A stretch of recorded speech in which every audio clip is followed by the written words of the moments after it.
God damn it.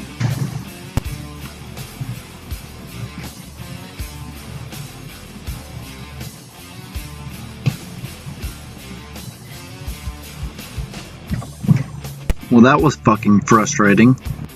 Hey guys, welcome back to yet another episode of your Left Turn Review. This is Fresh Racing here, and as many of you probably heard, on the news, or it was all over fucking national news, that Junior over here is retiring.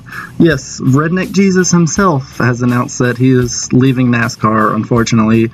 It was not a shock to me. It was just, I knew he was going to leave at some point. The guy's 40 something now, and he just it was time for him to go. I expected it to be a little bit later, but not really this soon, in my opinion. So I figured that I would include Junior in my videos by putting the flag up, and it's funny, I also picked up a fucking little Junior diecast yesterday at Walmart, but yeah, like I said, I didn't expect him to retire this soon, but I know that the rest of the year is probably going to be the Junior show, as I like to say. They're going to be talking about him, every single race, which, I expect that. He's the most popular driver. But I feel like they didn't talk about Tony enough whenever he retired, but, they talked about him at least every other week.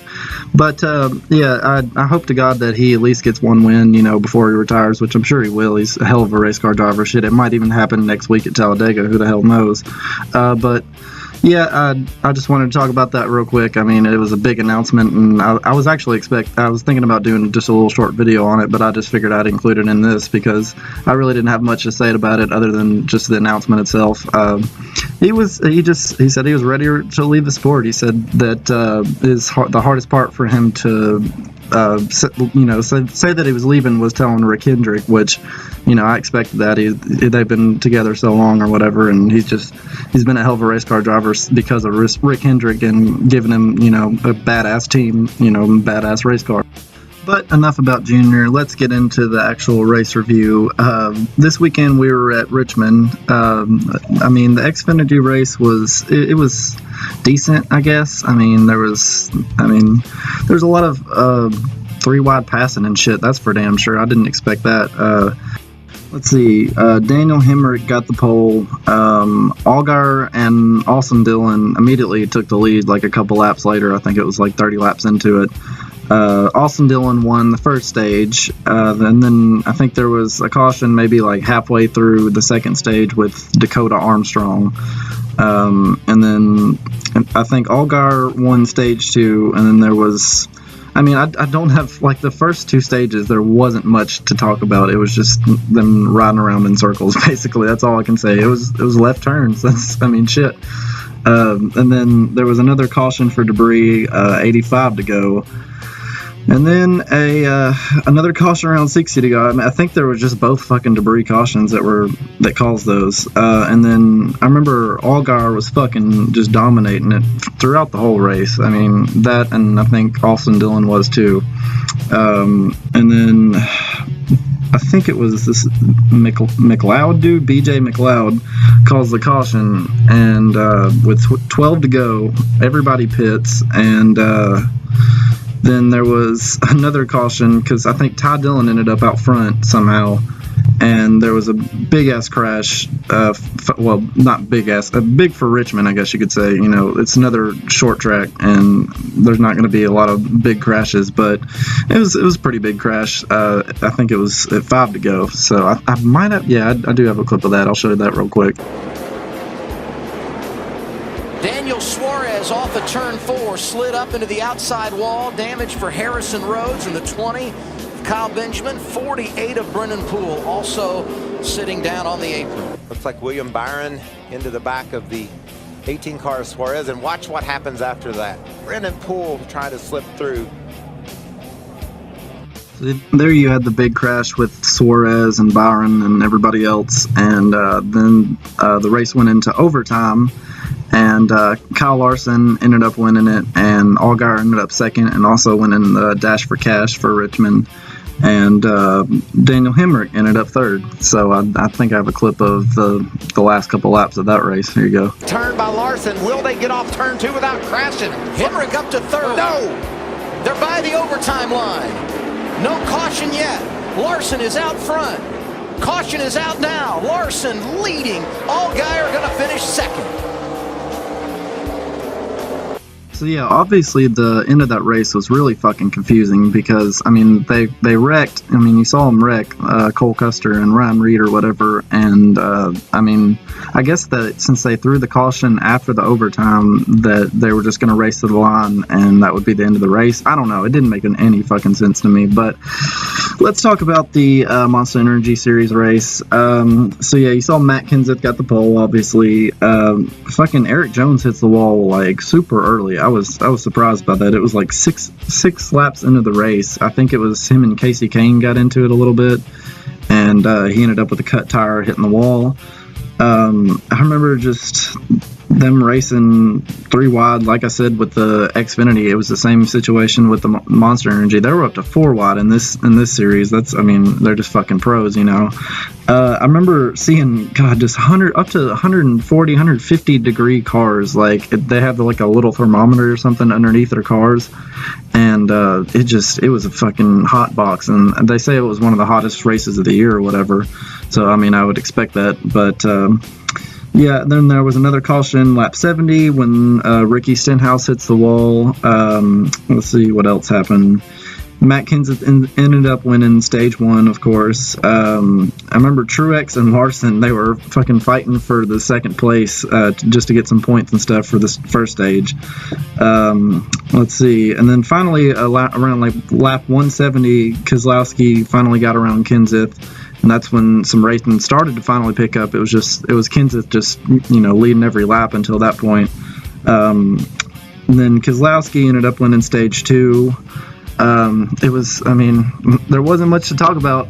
Like I said, with the last race, the first 2 stages, just there wasn't many. I mean, other than the good ass racing, there wasn't a lot of passing out front. There was just not a lot of cautions to, you know, have good restarts or anything. It was just same old shit, just going around in circles.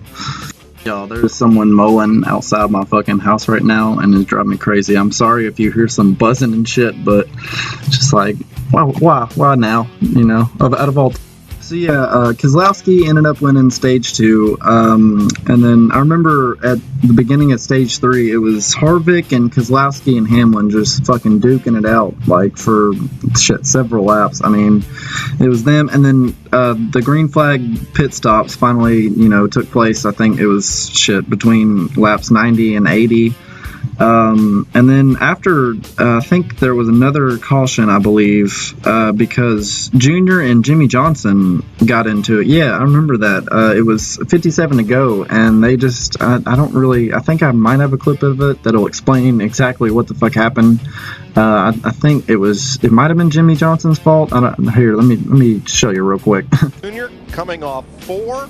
This is way up on the outside of the racetrack, or off 2 rather, and there's Jimmy Johnson. Bam! I mean, Junior gets a little loose on the outside, but he still was up against the wall. Yeah, I just like Jimmy didn't know he was there. Like, I think Junior came out of nowhere. I don't think Jimmy was expecting it.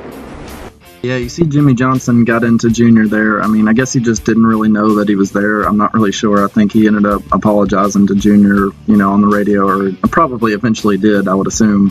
But, yeah, after that caution, Ryan Newman, you know, I think he was like the last one to not stay out, and that caution happened, and it ended up, you know, working out for him. And then after that caution, another caution happened with Junior because he ended up cutting his tire, you know, after that, you know, contact or whatever with Jimmy Johnson. And then I think it was weird.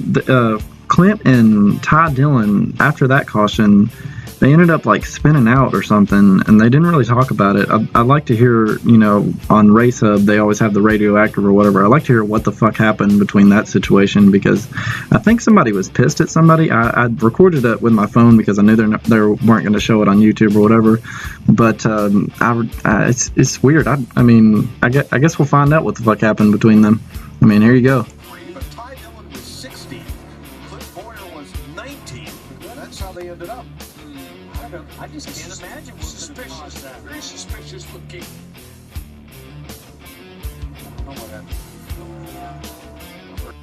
So anyway, after that caution, Matt Kenseth, who was just, had a badass race car all day, ended up getting into it with Chase Elliott, had a little contact, and he had some tire rub, which caused him to cut a tire.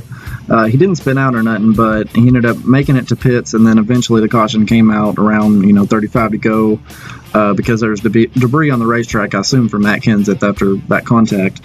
And then I remember after that caution came out, Truex gets screwed with a violation. He tried to go around, the safety truck. He didn't want to hit it, obviously, and he goes around it, and they said it was a violation, of, I guess, commitment or whatever. It's bullshit. I mean, it was obvious that it was bullshit, and I guarantee you there was a lot of people that were pissed about it. And then I think 23 to go, Ryan Blaney ends up hitting the wall because of a four wide, racing incident, I guess you could say. I do have a clip of that, I believe. For air pressure, then you just give it a little nudge. So Chase Elliott makes a little bit of contact with 41 and Kurt Busch. That sends him up into the left rear of Ryan Blaney. You can see Ryan trying his best to hold on to it. So after that caution, I remember Logano he pulled away. There wasn't, anything else exciting after the end of that race. Logano ended up pulling away and winning it. Keselowski, he also had a badass car. He ended up second. And Denny Hamlin ended up third. I do have a quick clip. The white flag waves, 1 lap to go, sponsored by Credit One Bank.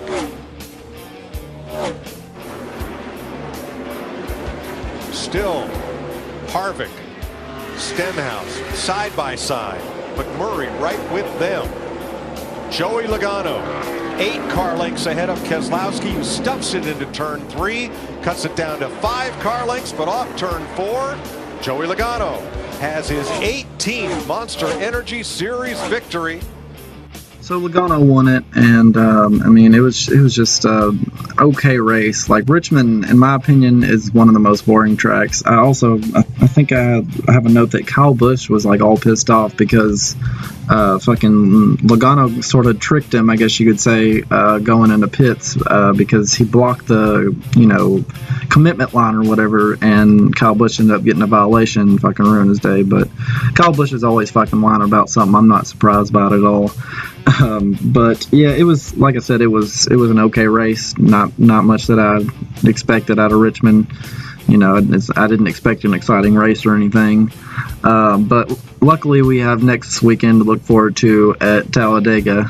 It's going to be a fucking badass race. I know I'm going to probably have at least a 15-minute video coming, or, longer than this one, obviously. I don't know if this one's going to be 15 minutes or not. But, so...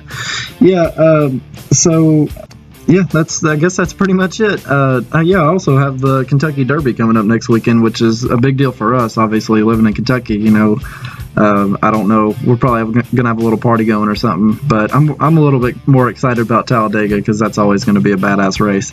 But that leaves it for this video. I appreciate you guys watching, and I'll see you guys next weekend with another one. See ya. That's what I'm talking about, bro. Hold up. Play that one more time.